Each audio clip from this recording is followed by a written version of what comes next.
आज हम बात करने वाले हैं किसके बारे में, तो आपको पता ही होगा। फ्रांस की क्रांति आपने इतिहास में जरूर पढ़ी थी। इसका जो नाम है वो क्या है, ब्लॉक एवरीथिंग। इसको याद रखिएगा भैया। ये जो ब्लॉक एवरीथिंग आंदोलन है ये कहाँ चला था। हम देखते हैं कि इंटरनेशनली हम इतना सस्ता तेल खरीद रहे हैं, ये रियलिटी है। मैंने एक दिन आपका पूरा रियलिटी चेक आपको दिया था। जो रिलायंस जैसी कंपनियां हैं आपकी, वो $12-12 का बीच में जो मुनाफा है वो कमा रही है, लेकिन आम जनता के लिए मुनाफा नहीं दिया जा रहा है। आप क्यों इसे सस्ता नहीं कर रहे हो? आम जनता परेशान है, इससे आपको करना भी चाहिए। बांग्लादेश में हिंसा किसने भड़काई थी? आपको क्या लगता है? शेख हसीना झूठ कह रही थी कि अमेरिका को मैंने द्वीप नहीं दिया था, इसलिए अमेरिका ने हमारी सरकार गिरा दी। ये सच था। ये चेहरा बदलोगे इससे कुछ नहीं होगा। चेहरा बदलने से बदलाव नहीं आएगा देश में, आपको अपनी नीतियां बदलनी पड़ेंगी। नमस्कार, एक बार फिर से मैं आप सभी के सामने उपस्थित हूँ बेहद महत्वपूर्ण टॉपिक के साथ। और आज हम बात करने वाले हैं किसके बारे में, तो आपको पता ही होगा। फ्रांस की क्रांति आपने इतिहास में जरूर पढ़ी थी, ठीक है। इतिहास की जब हम बात करते हैं और जब स्पेशली हम यूपीएससी सेगमेंट में आते हैं, हिस्ट्री पढ़ते हैं, तो फ्रांस की क्रांति जो है वो बहुत ही ज्यादा इंपॉर्टेंट हो जाती है। लेकिन एक दोबारा से फ्रांस की क्रांति वर्तमान में शुरू हो गई है, जिसमें यहाँ पर पीएम जो इनके हो जाते हैं, राष्ट्रपति एग्जैक्टली जिनके जो हो जाते हैं, नॉट पीएम, जिनका नाम है मैक्रोन, इनके खिलाफ ये हिंसा भड़की और कहा जा रहा है आप अपना पद छोड़िए, रिजाइन मांगा जा रहा है। और आपको ये देखने को मिल जाएगा कि भाई जल्द ही रिजाइन कर भी देंगे। तो चलिए इसी के बारे में थोड़ी सी बातचीत कर लेते हैं। बहुत ही इंपॉर्टेंट टॉपिक हो जाता है। जिस तरीके से इस टाइम वर्ल्ड सिनेरियो बना हुआ है ना, नेपाल, बांग्लादेश, फ्रांस, बलूचिस्तान, ठीक है, इंडिया में भी चीजें कुछ कुछ हुई थी बट नॉट दैट सक्सेसफुल। लेकिन मणिपुर वाला हमने देखा, किसान आंदोलन हमने देखा, ये दोनों चीजें थी। इसी तरीके से अन्य जो देश है, सब जगह पर आपको आंतरिक जो एक तरीके से लोगों के मन में जो दिक्कतें हैं और आंतरिक जो असंतुष्टि है अपनी सरकार को लेकर के, वो देखने को मिलती है। चाहे मैं म्यांमार की बात कर लूं, वहां पर भी यही सारी चीजें हो जाती हैं। तो समस्याएं बनी हुई हैं हर जगह पर, ठीक। और लोग फाइनली अब क्या है, खुल करके आ रहे हैं, विरोध कर रहे हैं, सारी चीजें हैं। सरकार कोशिश करती है। पाकिस्तान तो आज तक अपने यहाँ के लोगों को स्टेबल नहीं कर पाई, आज तक वो स्टेबल गवर्नमेंट नहीं लेकर के आ पाई, ठीक है। तो चलिए इसी के बारे में बात कर लेते हैं। भाई देखो, इतनी ज्यादा ये न्यूज हमारी छपी है फ्रांस प्रोटेस्ट को लेकर के, आपकी द हिंदू, इंडियन एक्सप्रेस, हर जगह आपको ये न्यूज देखने को मिलेगी। आगे आ जाते हैं, क्या है तो राष्ट्रपति यहाँ पर कौन है, इमैनुअल मैक्रोन। इनके मितव्ययिता नीतियों के खिलाफ फ्रांस में बड़े पैमाने पर आपके प्रदर्शन शुरू हो गए। अब ये कौन सी नीतियां हैं कि नीतियों के बारे में बात करें, क्या क्या चीजें हुई हैं, सारी चीजें मैं इसी सेशन में आपकी क्लियर कर दूंगी। नाउ, ब्लॉक एवरीथिंग आंदोलन के तहत आगजनी, सड़क अवरोध और कामबंदी आपकी हो गई है। लोग सड़कें जो है उनको रोक करके बैठे हैं। बहुत सारे जो सरकारी इंस्टीट्यूशंस हैं उनको जला रहे हैं, काम बंद कर दिया है उन्होंने। इसका जो नाम है वो क्या है, ब्लॉक एवरीथिंग। इसको याद रखिएगा भैया। ये जो ब्लॉक एवरीथिंग आंदोलन है ये कहाँ चला था, फ्रांस में चला था। ऐसे क्वेश्चन आपका पूछा जा सकता है ना। पुलिस और प्रदर्शनकारियों के बीच झड़प, लगभग 300 लोग यहाँ पर गिरफ्तार कर लिए गए हैं। 80,000 से अधिक पुलिसकर्मी तैनात है, फिर भी कई शहर यहाँ पर हिंसा से भरे हुए हैं। प्रधानमंत्री बायरू के हटने और सेबेस्टियन लोकोर्नो की नियुक्ति के विरोध में ये और भी ज्यादा तेज हो गया है। ब्रैंको के इस्तीफे की मांग तेज हो गई है। येलो वेस्ट आंदोलन की आपको गूंज सुनाई देगी। इसको येलो वेस्ट आंदोलन के तौर पर भी देखा जा रहा है। विरोध की पृष्ठभूमि देखते हैं, ये पूरा मामला आता कहां पर है। देखो, फ्रांस में अगर हम बात करें तो ये नया नहीं है, ऐसा नहीं कि नया नया शुरू है। लंबे समय से यहाँ पर आंतरिक अस्थिरता है और आर्थिक चुनौतियों से ये देश जूझ रहा है पहले से ही। महंगाई, पेंशन सुधार, बजट कटौतियां, ईंधन की बढ़ती कीमतें, इससे लोग परेशान हैं और इस वजह से आंदोलन कर रहे हैं कि आखिर सरकार क्या कर रही है, आप इतना भ्रष्टाचार करते हो। अब सेम वही चीज मैं एक बार बोलना चाहूंगी। हम देखते हैं कि इंटरनेशनली हम इतना सस्ता तेल खरीद रहे हैं, ये रियलिटी है। मैंने एक दिन आपका पूरा रियलिटी चेक आपको दिया था कि क्या हमारे पास कितने पैसे में आ रहा है, कितना रिफाइन करने में पैसा लग रहा है, कितना रिलायंस और अदर जो आपकी कंपनीज हैं वो बीच में मार्जिन रखती है, और फिर कितना हमें दिया जाता है। उनको अच्छा खासा प्रॉफिट हो रहा है कंपनीज को, लेकिन जो आम जनता है उसको प्रॉफिट नहीं दिया जा रहा है। आप इतने सस्ते में ऑयल परचेज कर रहे हो, आपके पास इतना ज्यादा भंडार हो चुका है। जो रिलायंस जैसी कंपनियां हैं आपकी, वो $12-12 का बीच में जो मुनाफा है वो कमा रही है, लेकिन आम जनता के लिए मुनाफा नहीं दिया जा रहा है। आप क्यों उसे सस्ता नहीं कर रहे हो? आम जनता परेशान है, इससे आपको करना भी चाहिए, राइट। फिर हमें एक आ जाएगा, हमने टैक्स कटौती कर दी है। मैं सरकार विरोधी बातें नहीं कर रही हूँ, लेकिन एक्चुअल में जो चीज है वो आपको बताना चाह रही हूँ कि क्या है अभी, राइट। आगे आते हैं। खासकर गरीब और मध्यम वर्ग की जो तबका है उसका कहना है कि सरकार ने जीवन स्तर सुधारने की कोई भी ठोस पहल नहीं करी है। यही गुस्सा अब ब्लॉक एवरीथिंग आंदोलन के रूप में सड़कों पर दिखाई दे रहा है। ब्लॉक एवरीथिंग आंदोलन क्या है, मैंने बताया ना, इंपॉर्टेंट है, याद रखना। ब्लॉक एवरीथिंग आंदोलन कहां शुरू हुआ, सोशल मीडिया से शुरू हुआ था आंदोलन, और फ्रांस में ब्लॉक ब्लॉक टाउन के नाम से ही जाना जाता है, जिसका अर्थ है सब कुछ रोक दो। ब्लॉक आउट कहते हैं इसे। इसमें सड़क जाम, कामबंदी, सार्वजनिक परिवहन रोकना, सविनय अवज्ञा शामिल हो जाता है। प्रदर्शनकारियों ने कूड़ेदान, बसों में आग लगाई है, रेल ट्रैक, बिजली आपूर्ति सबको ध्वस्त कर दिया है।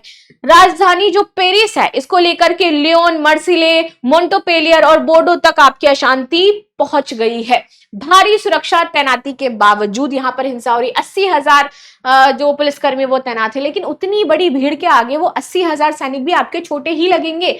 अब तक क्या बातें हुई हैं वो समझ लेते हैं। जो मीडिया रिपोर्ट्स उनका कहना है कि 1 लाख तक यहाँ पर जो इनकी तैनाती है वो कर दी गई है सैनिकों की, फिर भी कुछ देखने को नहीं मिल रहा है। रेनेस में एक बस में आग लगा दी गई। टुलूज और बोर्डो में रेलवे लाइंस आपकी ध्वस्त कर दी गई है, वहां पर आगजनी हुई। पेरिस में हाई स्कूल और गोरे डू नार्ड रेलवे स्टेशन पे झड़पें हुई हैं। पुलिस ने भीड़ को तितर बितर करने के लिए आंसू गैस और बल का प्रयोग किया है और अब तक 300 लोगों को हिरासत में लिया है जो इस आंदोलन से जुड़े हुए थे। राजनीतिक संकट और प्रधानमंत्री की नियुक्ति से कैसा जुड़ा है? विरोध की एक जो बड़ी वजह है वो हाल ही में राजनीतिक उठापटक भी हो जाती है। कैसी उठापटक? किसी को पद से हटाना और नए किसी को लेकर के आना। तो शायद आप ये भी कह सकते हो कि क्या पता इनके द्वारा ही ये हिंसा भड़काई गई हो।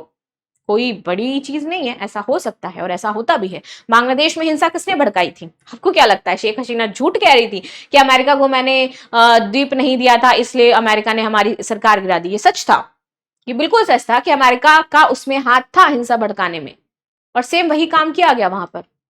ठीक है, आगे आ जाते हैं। तो पूर्व प्रधानमंत्री थे फ्रॉक्सो बायरू, इन्होंने संसद में विश्वास मत ये हार गए थे। इसके बाद राष्ट्रपति मैक्रोन ने अपने करीबी सहयोगी और रक्षा मंत्री सेबेस्टियन लोकार्नो को एक नया प्रधानमंत्री नियुक्त कर दिया था।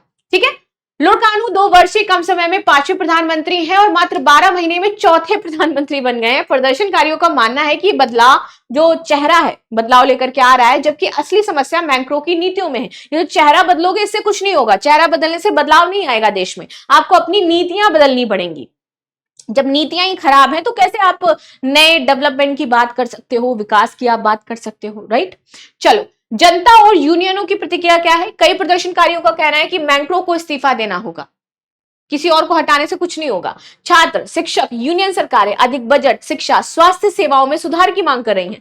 सीटीजी यूनियन के नेताओं ने कहा कि यह संघर्ष सिर्फ मंत्रियों के खिलाफ नहीं है बल्कि राष्ट्रपति के खिलाफ भी है। हम सिर्फ मंत्रियों के लिए नहीं कर रहे हैं, हम राष्ट्रपति के लिए भी सेम काम कह रहे हैं, सेम बात कह रहे हैं।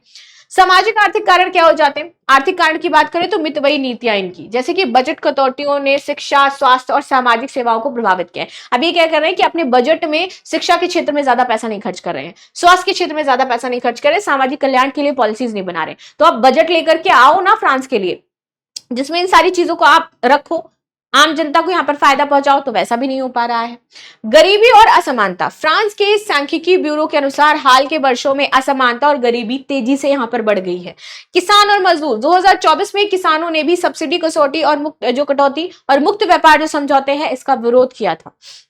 युवा वर्ग, शिक्षा जो संस्थान है इसके बाहर आंदोलन किए जा रहे हैं। यहाँ पर युवा कह रहे हैं कि हमें बेरोजगारी की समस्या है, भविष्य में हम क्या करेंगे हमें पता ही नहीं। तो बेरोजगारी सिर्फ भारत का मुद्दा नहीं है, ये अंतरराष्ट्रीय मुद्दा हो जाता है और हर देश इस समस्या से जूझ रहा है। भारत कोई नया नहीं है, भारत में थोड़ी ज्यादा जरूर हो सकती है। ठीक है, आगे आते हैं। येलो वेस्ट आंदोलन की याद क्यों आ रही है, क्यों इसको येलो वेस्ट आंदोलन कहा जा रहा है? तो 2018-19 में आपका ये येलो वेस्ट आंदोलन हुआ था और राष्ट्रपति मैक्रों के पहले कार्यकाल को ये हिला चुका था। इससे पहले भी तब भी विरोध किससे था? ईंधन कीमतों और व्यापार समर्थन नीतियों से शुरू हुआ था। आंदोलन कई हफ्तों तक हिंसा रहा और आज भी इसकी गूंज सुनाई देती है। ब्लॉक एवरीथिंग आंदोलन उसी की ताजा कड़ी एक तरीके से आगे जुड़ती जा रही है। राष्ट्रपति मैक्रो वाकई क्या इस्तीफा देंगे? तो ये भी समझ लेते हैं, हमारे दिमाग में अगर ऐसा कुछ होते देते हैं या नहीं देते। तो देखो, लगातार बढ़ते विरोध हिंसा के बावजूद जो राष्ट्रपति मैक्रो हैं ये इस्तीफा नहीं देना चाहते हैं। इनका कहना है कि मैं तो इस्तीफा नहीं दूंगा। कुर्सी किसे प्यारी नहीं होती है भाई, हमें और आपको दे दी जाए तो हम भी नहीं छोड़ना चाहेंगे, because power is everything. But आप उस पावर में रह करके जनता के लिए क्या कर रहे हो ये मायने रखता है। अगर आपने वाकई जनता के लिए अच्छी नीतियां बनाई होती तो शायद जनता आपसे नहीं कह रही होती कि आप कुर्सी छोड़िए, सरकार दूसरी आएगी।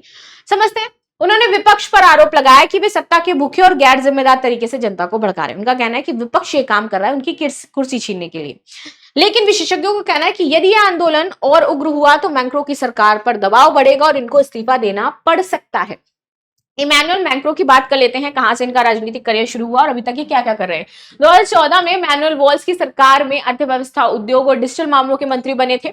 ठीक है, व्यवसाय सुधार के लिए कुछ हो नहीं पाया, अनुकूल सुधार किए थे थोड़े बहुत इन्होंने। 2016 में समाजवादी पार्टी छोड़ करके केंद्रीयवादी दल ऑन मार्च की स्थापना इन्होंने करी। 17 में मरीन लेन पेन को हरा करके 39 वर्ष की आयु में फ्रांस के सबसे युवा राष्ट्रपति बने थे। एडवार्ड फिलिप को प्रधानमंत्री नियुक्त किया गया। 2022 की बात करते हैं, पुनर्निर्वाचित हुए, पिछले 20 वर्षों में दोबारा चुने जाने वाले पहले फ्रांसीसी राष्ट्रपति बनते हैं। नीतियां व सुधार की बात करें तो कराधान, श्रम, पेंशन सुधार, अक्षय ऊर्जा पर बल, कोविड-19 के दौरान प्रभावी टीकाकरण अभियान चलाया है। विवाद है कि 2018 का जो येलो आंदोलन था वो इनकी जो ईंधन इन्होंने नीति बनाई थी, जिस ईंधन नीति के लिए लोग यहाँ पर सड़कों पर उतर आए थे, वही कहीं ना कहीं कारण है अभी की भी।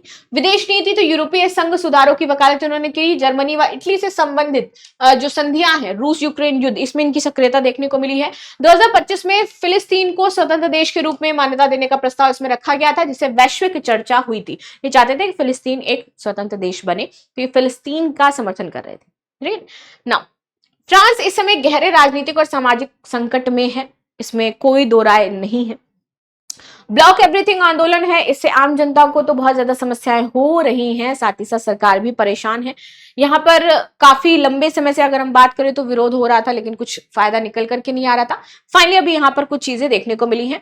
आने वाले दिनों में ये देखना महत्वपूर्ण होगा कि क्या मैक्रो सरकार सुधारात्मक कदम उठाती है या फिर ये आंदोलन ऐसे ही चलने देती है। फ्रांस की बात करते हैं, आधिकारिक नाम इसका फ्रांसीसी गणराज्य है, राजधानी पेरिस है, भाषा की बात करें फ्रेंच है, कुल क्षेत्रफल इसका लगभग 6,43,800 वर्ग किलोमीटर है, जनसंख्या लगभग 67 मिलियन 2025 के अनुमान के अनुसार है, मुद्रा यूरो हो जाती है, समय क्षेत्र इसका सीटी यानी कि सेंट्रल यूरोपियन टाइम इसके तहत है। भौगोलिक स्थिति पश्चिमी यूरोप में स्थित उत्तरी गोलार्ध में है। सीमाएं इसके उत्तर में बेल्जियम और लग्जमबर्ग से लगती हैं, पूर्व में जर्मनी, स्विट्जरलैंड, इटली से लगती हैं, दक्षिण में स्पेन और एंडोरा से लगती हैं, पश्चिम में अटलांटिक सागर से लगती हैं। समुद्र तट की बात करें, उत्तरी सागर, अटलांटिक महासागर और भूमध्य सागर से ये आपका घिरा हुआ हो जाता है। तो ये थी न्यूज जो हमने डिस्कस करी। मिलते हैं हम लोग नेक्स्ट क्लास में, तब तक के लिए धन्यवाद। लाइक शेयर सब्सक्राइब करना बिल्कुल भी ना भूलें and thank you so much.